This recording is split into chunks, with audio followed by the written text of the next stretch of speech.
सर्व भारतीयांची चिंता वाढवणारी बातमी आहे, कारण HMPVची भारतामध्ये एंट्री झाली आहे। चीनमधून आलेला HMPVचा व्हायरसचा हा भारतामध्ये पहिला रुग्ण आढळलाय।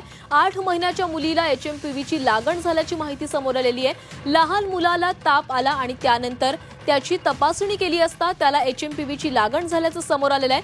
बंगळुरूमध्ये हा HMPVचा पहिला रुग्ण आढळलेला आहे। HMPV व्हायरसचं चीनमध्ये सध्या थैमान सुरू आहे आणि या व्हायरसची आता भारतामध्ये एंट्री झालेली आहे। 8 महिन्याच्या मुलीला या व्हायरसची लागण झाल्याची माहिती समोर आली आहे। त्यामुळे आता भारतातील आरोग्य यंत्रणा देखील सज्ज झालेली आहे। महाराष्ट्रामध्ये देखील आरोग्य यंत्रणेने अलर्ट दिलेला आहे आणि त्या संदर्भात सूचना देखील देण्यात आलेल्या आहेत। या संदर्भातली अधिकची माहिती घेऊयात आमच्या प्रतिनिधी उर्वशी खोना यांच्याकडून। उर्वशी, चीनमधून आलेला HMPVचा व्हायरसचा भारतामध्ये पहिला रुग्ण आढळलेला आहे। एका 8 महिन्याच्या चिमुकलीला या व्हायरसची लागण झालेली आहे। बंगलोरमध्ये आढळला आहे पहिला रुग्ण। 8 महिन्याची चिमुकली आहे जिला संक्रमित झाल्याची माहिती समजून येत आहे। मोठ्या प्रमाणात आपण बघितलेलं की चीनमध्ये हा व्हायरस सापडला गेलेला, पण दुर्भाग्यपूर्ण असं आहे की चीन किंवा WHO कडून कुठेच काही याची माहिती नाही कळली। पण हो, भारताने आणि महाराष्ट्र राज्याने आणि दुसऱ्या काही राज्यांनी पण एक अलर्ट म्हणून प्रिकॉशन म्हणून वेगवेगळ्या जे गोष्टी आहेत ते नियंत्रणात आणले गेले। आता ही 8 महिन्याची जी चिमुकली आहे तिला हे ह्यूमन मेटान्यूमो व्हायरस ज्याला म्हणतात म्हणजेच HMPV तिला जे आहे संक्रमित झालं आणि अशी माहिती समजून आली आहे।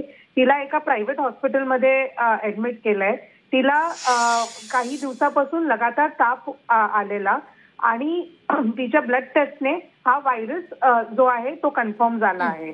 कर्नाटक हेल्थ डिपार्टमेंटने सध्या जे आहे वेगवेगळ्या लेवलमध्ये जे ज्या दुसऱ्या गरजेच्या गोष्टी आहेत ते करतायत, नियंत्रणात आणतायत। त्यांच्या सॅम्पल्स पण पुणे लॅबमध्ये घेऊन गेलेत असं समजून येत आहे, कारण की हा वेगळा व्हेरियंट आहे आणि ह्याला स्टडी करणं खूप गरजेचं आहे। उर्वशी, चीनमध्ये खरं तर या व्हायरसनं थैमान घातलेलं आहे। भारतामध्ये पहिला रुग्ण जरी आढळलेला असला तरी नेमकी काय लक्षणं आहेत जी या रुग्णांमध्ये दिसून येत आहेत?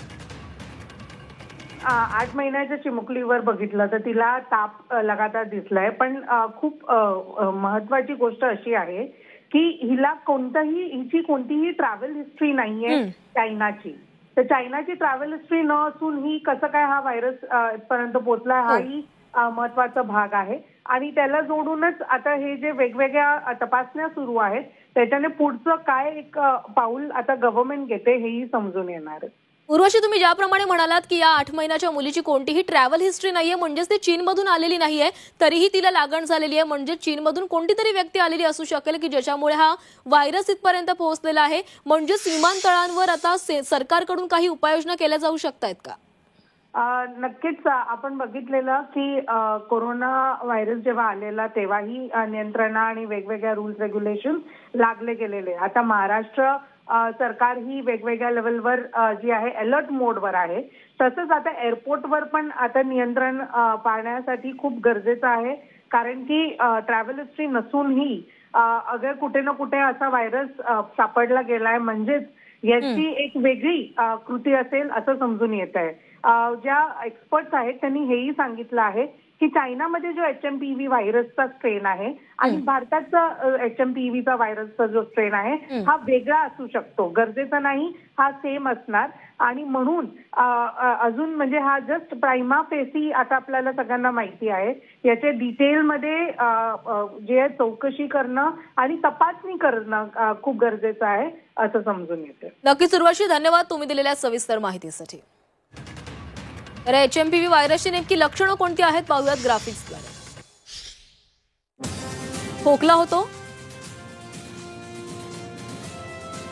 ताप येतो,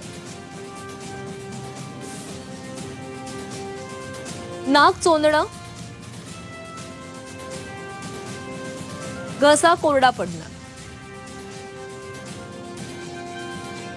श्वास घेण्यास त्रास होणे, अशी अनेक लक्षणं जी आहेत या रुग्णांमध्ये आढळून येत आहेत।